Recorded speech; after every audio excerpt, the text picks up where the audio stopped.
सदन की ताकत में जब मानता, अगर उसे धक्का देके सदन से लोग बाहर निकालते, मैं सदन की ताकत जब मानता। इसलिए मुझे संविधान पे पूरा विश्वास है, कार्रवाई होगी, कार्रवाई होगी, कार्रवाई होगी। अगर हिम्मत करे फिर क्या नहीं इंसान के बस में, ये है कम हिम्मती जो बेबसी मालूम होती है। मुसलमान कोई बेबस नहीं है। मजलिस से वो शख्स जुड़ेगा जो इस कौम से हमदर्दी रखता होगा और बेबाक आवाज रखता होगा। अब जाग उठे हैं दीवाने, महफिल को जगाकर दम लेंगे, इज्जत से जिए तो जी लेंगे, वरना जामे शहादत पी लेंगे। आपको राहुल गांधी याद है, पहलू खान याद नहीं है, जुनैद नासिर याद नहीं है। अगर मैं खुद होता तो मैं उसे जवाब देता, हाथ से या जुबान से। उसे आतंकवादी बोला जा रहा और वो सहरा। आतंकवादी कौन हुआ? आतंकवादी एक बोलने वाला हुआ। तो अगर किसी के अंदर अल्लाह ने दिमाग दिया या भगवान ने, तो दिमाग से सोचे, आतंकवादी सुनने वाला होया या कहने वाला होया। हमारे इतिहास उठाकर सन 1857 की जंग का इतिहास उठाकर देख लो कि ये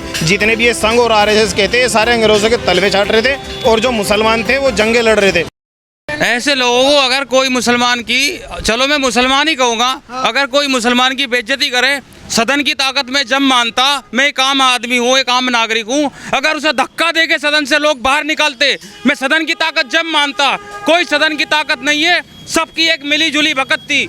और फिर अगर कोई मुसलमान ऐसी बेइज्जती सह रहा है तो फिर उसे ऐसा नहीं करना चाहिए, फिर तो उसे आ जाना चाहिए। अब जाग उठे हैं दीवाने, महफिल को जगाकर दम लेंगे, इज्जत से जिए तो जी लेंगे, वरना जामे शहादत पी लेंगे। फिर इस बात पे आ जाना चाहिए मुसलमान को। अगर हिम्मत करे फिर क्या नहीं इंसान के बस में, ये है कम हिम्मती जो बेबसी मालूम होती है। मुसलमान कोई बेबस नहीं है। और फिर आतंकवादी का आप दिल देखो, एक आतंकवादी ने इतनी बात सुन के कुछ नहीं कहा। अगर मैं खुद होता तो मैं उसे जवाब देता, हाथ से या जुबान से। उसे आतंकवादी बोला जा रहा और वो सहरा। आतंकवादी कौन हुआ? आतंकवादी एक बोलने वाला हुआ। तो अगर किसी के अंदर अल्लाह ने दिमाग दिया या भगवान ने, तो दिमाग से सोचे, आतंकवादी सुनने वाला होया या कहने वाला होया। ये लोग मुसलमान डरता नहीं है इन बातों से, ये तो होता है हमारे नबियों के ज़माने से। ना हम इन चीज़ से डरते। ऐसे घटिया सोच के लोगों को तुरंत सदन अगर धक्का दे के बाहर निकालते तो मैं मानता सदन की ताकत। बाद में मैं कुछ नहीं मानता, बात की कोई ताकत नहीं होती। अगर सदन की कोई ताकत होती तो उसे बाहर निकालते धक्का दे के। इसलिए मैं मानता हूँ पूरे सदन की मिली जुली भगत थी उसकी, एक मुसलमान की एक बेइज्जती करने की। लेकिन लोग कह रहे हैं कि अगर इस तरह के लोगों अगर चुप रहेंगे तो और भी चीज़ें बढ़ेगी। लेकिन चचा कह रहे हैं कि नहीं, ऐसा नहीं हुआ, भारत का अपमान हुआ, मुसलमानों का नहीं हुआ है। नहीं, खाली भारत का अपमान नहीं है, ये खाली एक कौम को टारगेट करा जा रहा है, खाली मुसलमान को।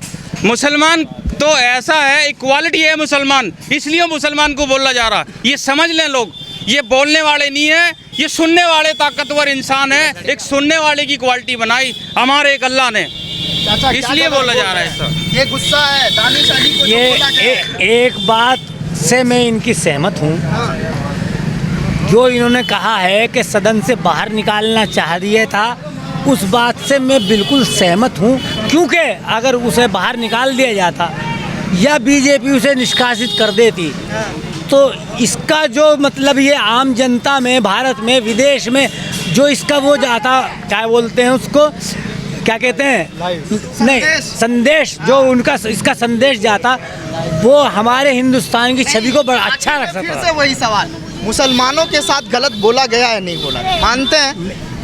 देखिए, उसका नाम दानिश है, अगर उसका नाम राम कुमार होता, उसके लिए गलत बोलता तो भी मैं यही बोलता। सर, यही वो देश है जहाँ पर टोपी और दाढ़ी रखने पे मार दिया जाता है। ये हमारा सुप्रीम कोर्ट जो है इस बात के अंदर बहुत सख्त है और वो कार्रवाई कर रहा है। वो खुद भी इस बात को मतलब ये मान रहा है कि गलत हो रहा है। उन्होंने खुद कहा है, अगर प्रचार भी कोई बात अगर इस तरह की जाएगी तो उसके ऊपर कार्रवाई होगी। और मैं विश्वास रखता हूँ अपने संविधान पर। मैं कानून का मानने वाला, पालन करने वाला इंसान हूँ, इसलिए मुझे संविधान पे पूरा विश्वास है। कार्रवाई होगी, कार्रवाई होगी, कार्रवाई होगी। लेकिन मुसलमानों के साथ गलत नहीं हुआ है। मुसलमान कि सबके साथ गलत होता है ऐसा कुछ नहीं है। सदन में अभी जो हुआ है, सदन में इससे पहले हिंदुओं के साथ भी गलत हुआ है। हिंदू ने हिंदू के साथ भी दुर्व्यवहार किया है। मैं देखिए, बता दीजिए, ये रिकॉर्ड आप निकालिए, मैं ऐसी चीज बताऊंगा आप मुसलमानों के साथ। एक बात बताइए, राहुल गांधी जी, आप बताइए उनके साथ क्या नहीं हुआ? वो सोनिया गांधी सिर्फ जी, चोर बोला तो उनकी सदस्यता सुनिए, मैं आप मुझसे पूछ रहे हैं, अगर मुझे आप मौका देते पहले तो मैं रिकॉर्ड लेकर ऑन रिकॉर्ड बात करता आपसे। आप एक मुसलमान गिना रहा हूँ, मैं गिना रहा हूँ।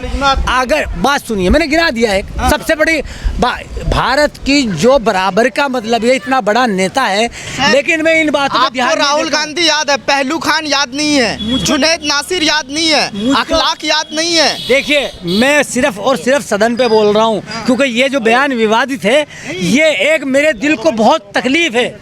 मैं अपनी तकलीफ बता रहा हूँ। पहलू खान और मतलब ये नासिर, ये एक आम आदमी है। सदन सदन सुनिए, जो उसके लिए हुआ उसको अरेस्ट कर लिया गया। ऐसे ही कानून में ये भी अरेस्ट होगा। मैंने आपसे कह दिया इस बात को। एक बयान और याद आया है, अभी 2 दिन पहले का उनका इंटरव्यू ले रहे थे ब्रजभूषण जी का। तो एक मिसाल है कि छाछ तो बोल रहा छलनी में बोली जिसमें 72 छेद हैं।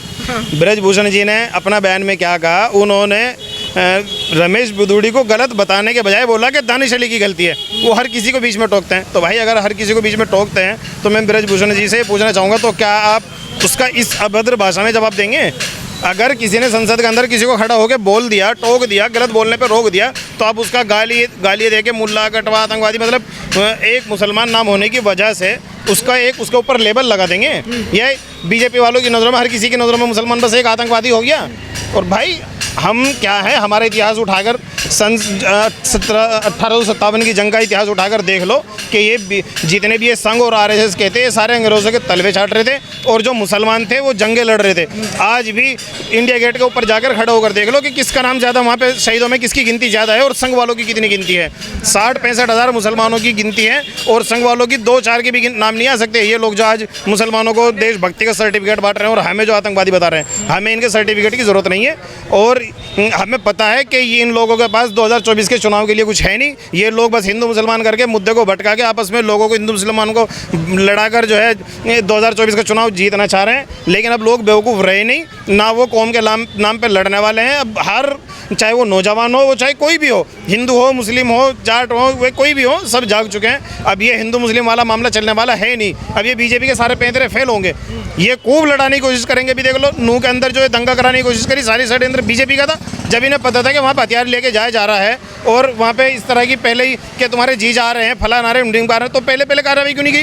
पुलिस को वहाँ की सिक्योरिटी सख्त करनी चाहिए थी। लेकिन ये सारी ढील क्यों जा रही? इसीलिए दी जा रही है ताकि हिंदू मुसलमान आपस में लड़ें, सिर्फ ये चाह रहे हैं। लेकिन अब ये लोग लड़ने वाले हैं नहीं। लोग जागरूक हो चुके हैं और लोगों के अंदर अभी इतना दिमाग है कि किसी भी डिबेट में बीजेपी वालों को देख लो, अगर इनसे बात करेंगे कि आपने कितने स्कूल बनाए, तो हिंदू, मुसलमान, पाकिस्तान, मंदिर, मस्जिद, हमने मंदिर बनवा दिया, हमने मस्जिद बनवा दी, हमने फलाना ढिमकाना ये कर दिया। अरे भाई, तरक्की की बात करो, देश के लिए तुमने क्या किया, देश के लिए क्या किया? ये चीज़ें आज के नौजवान, जो युवा पीढ़ी इतनी बेरोजगार फिर रहे हैं, ये नौकरी की बात करते हैं, ये हिंदू मुसलमान की बात करते हैं, ये जो है स्कूल कॉलेज की बात करते हैं, ये मंदिर मस्जिद की, पाकिस्तान, इंडिया, हिंदुस्तान की बात करते हैं।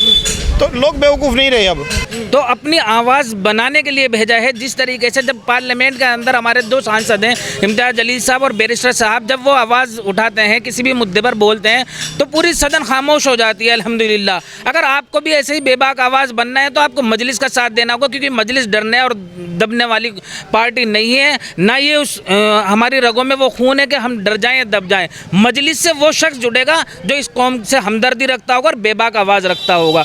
दानिश अली नहीं, पूरे उत्तर प्रदेश का हर उस मुसलमान भाई से मेरी दरख्वास्त है जो इस कौम की रहनुमाई करना चाहता है और आवाज़ बनना चाहता है, मजलिस से आए और बैरिस्टर साहब के साथ चले।